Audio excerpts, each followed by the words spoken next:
13 अक्टूबर है और एमएलसी हैं। अब विजय बाबू मैं इनसे बात करता हूँ।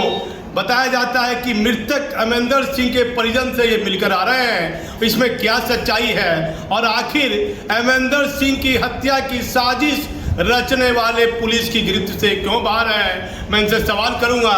नीतीश कुमार का शासन में आप हैं विजय बाबू, बता रहा है कि उनके परिजन से आप मिल के आ रहे हैं। हाँ, मैं अभी जानकारी मिली थी तो मैं उनके घर से परिवार से मिलने के लिए गया था और मिल करके मैं अभी लौट रहा हूँ। उसकी हत्या बिल्कुल ही दिन दहाड़े रंगदारी के रूप में किया गया।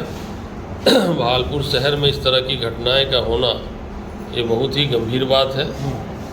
और ये जानकारी मिली कि अभी जो तत्कालीन अभी जो है वहाँ पे थाना प्रभारी पदस्थापित हैं वो और सीनियर एसपी साहब काफ़ी सीरियस होकर के उसमें लगे हुए हैं कि जो अभियुक्त है उसके ऊपर कार्रवाई हो और इसमें जो दोषी हैं किसी भी प्रकार से नहीं बच पाए उस दिशा में कार्रवाई चल रही है। ये अभी जानकारी मुझे वहाँ पर जो लोगों से बातचीत हुई उसके अध्ययन के क्रम में पता चला है।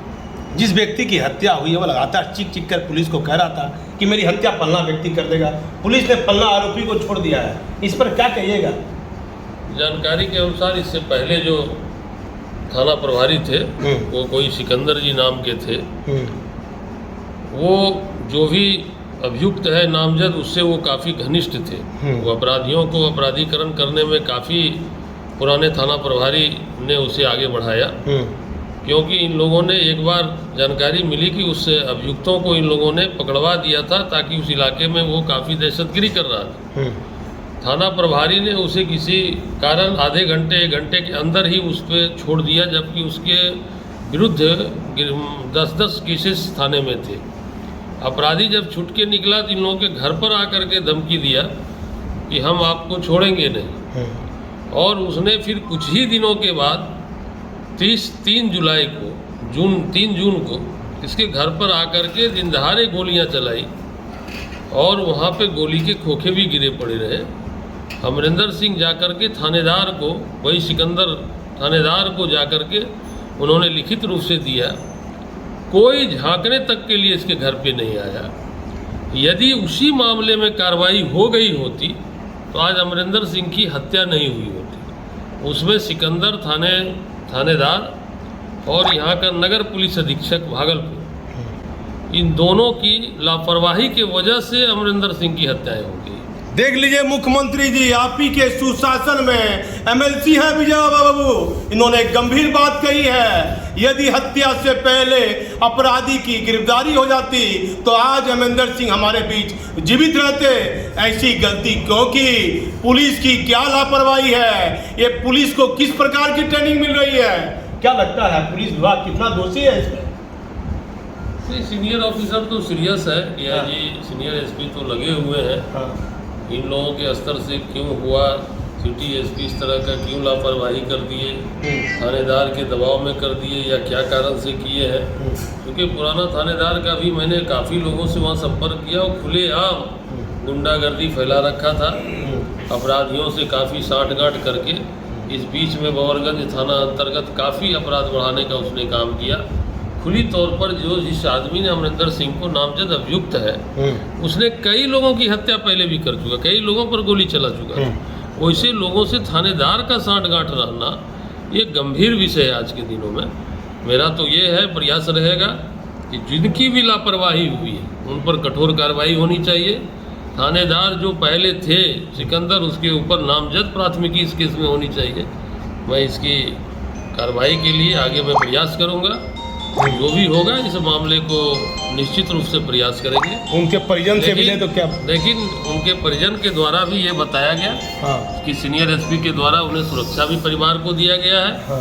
सीनियर एसपी के द्वारा काफ़ी उसमें सीरियसनेस ली गई है, थानेदार को हटाया भी गया और फिर नए थानेदार जो भी दिया गया है वो बिल्कुल ही सख्त है, बिल्कुल सही आदमी है। लेकिन क्या मृतक वापस तो लौट कर नहीं आ जाएगा? इतनी बड़ी क्षति उसके परिवार को हुई है। घटनाएं तो बहुत बड़ी हुई है।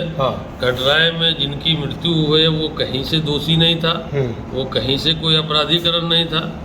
जैसी वहाँ पे लोगों से जानकारी मिली इसलिए ये घटना से पूरे मोहल्ला, पूरा वहाँ पर अगल बगल के तमाम लोग, सब लोग काफ़ी चिंतित थे, काफ़ी दहशत में हैं लोग। इसलिए मैं वहाँ पर मुझे जाना ज़रूरी समझा था और मैं आया हूँ। सीनियर ऑफिसर से भी मैं बात करूँगा। किसके खिलाफ लिख के दीजिएगा सरकार को? नहीं, जिनसे भी लापरवाही हुई कि अगर प्राथमिकी दर्ज हुई गोली चलाने का, वहाँ पर कारतूस गिरा हुआ है, कोई आदमी देखने नहीं गया। सिटी एसपी की को कोई काम नहीं होता है। सिटी एसपी का काम अपराध से संबंधित मामले को ले सिटी एसपी का काम अपराध से संबंधित मामले को लेके ही होता है। और सिटी एसपी और उस पुराने थानेदार के मिली भगत के, वो लापरवाही के वजह से ही ऐसी घटनाएं घटी। तो निश्चित रूप से इसकी जांच होनी चाहिए। मैं प्रयास करूंगा इसकी जांच कराने का, और अगर दोषी होंगे तो उन पर कार्रवाई होनी चाहिए।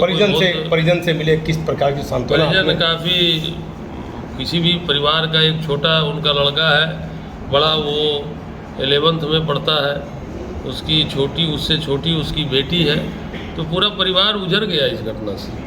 एक फैमिली तो पूरी समाप्त हो गई। तो कौन जिम्मेदार है? फैमिली पूरी उजड़ गई, पुलिस की गलती नहीं है? उस समय का जो थानेदार था वो और सिटी एसपी की लापरवाही, यही जिम्मेवार है। देख लिए मुख्यमंत्री जी, एक परिवार का जो गार्जियन होता है वह घर से बेघर हो गया। पुलिस, क्या काम है पुलिस का? पुलिस का रोल अपराधी की तरह हो गया है। एक व्यक्ति की हत्या हो जाती है, एमएलसी उसके घर पर मिलने के लिए जा रहे हैं, लेकिन आखिर इस केस का मास्टरमाइंड कौन है? पुलिस की पूरी भूमिका सवालों के घेरे में है। क्या लिखा पढ़ी कीजिएगा, लेटर पैड पर लिखिएगा सरकार को? बिल्कुल लिखेंगे, डीजीपी को लिखेंगे इस मामले के लिए, और मौका लगेगा सीनियर एसपी साहब से बात करेंगे, डीआईजी बहादुर से भी बात करेंगे। देखिए, एमएलसी साहब ने कहा है इस पूरे मामले में बिहार के डीजीपी और मुख्यमंत्री और एसएसपी और डीआईजी को ये सिटी एसपी और उस समय के थानेदार पर लिखा पढ़ी करेंगे। लेकिन क्या बिहार में पुलिस का ये रवैया कितना उचित है? मैं भागलपुर से दीपक नौरंगी।